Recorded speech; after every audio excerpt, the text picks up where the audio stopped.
nat na ziek tu signal sa te ka thian hi riem ko thlera limmel pu imu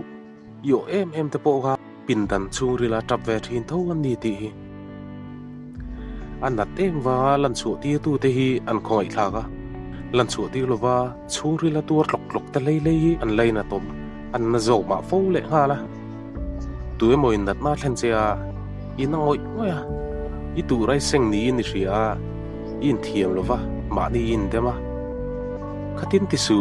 in na han thiam lo ngai nei lo I dik lo na tel lova I van doi mai chawani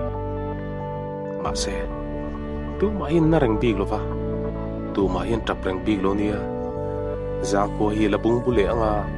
zo te poing geu hun la nei ve che kang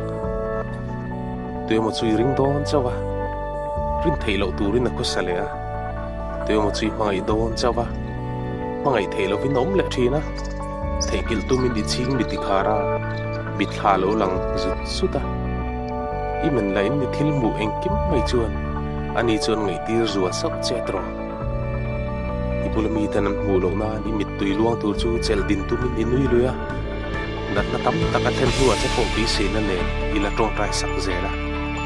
I chana mu chuan be tun da pa ka thlen si no che tro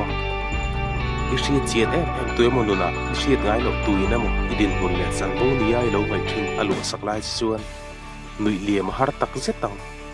nui su nui ra su trap tok mai ro trap chiem ro ma se su thil ngai wang chuan trap nan to lo turin ne ro I ru siam felang che trap reng big tur siam I di big klein ne ni e mi tu mo lo dang lam ta mu hi nat ta ani per lova an dang lam man di dan thin thriat chu le hi ni min tin na thin tu zok chu ni Wendia na takamin siam tu hi mana hlim takamin om tia tu tho kha an dik thin te nia na chu ni wo tha per chu tu emo I manga em wa anat be pak po poisa lo tu nilova tu emo I manga em wa ma ni an na tu bai thin tu zok ini hlak mai kha ani mai tuin mangai I lo ve ta si lova inani khatro ma se ilan da thei chu ani la dam ti na nia ila dam biao chu ani tur suak em wang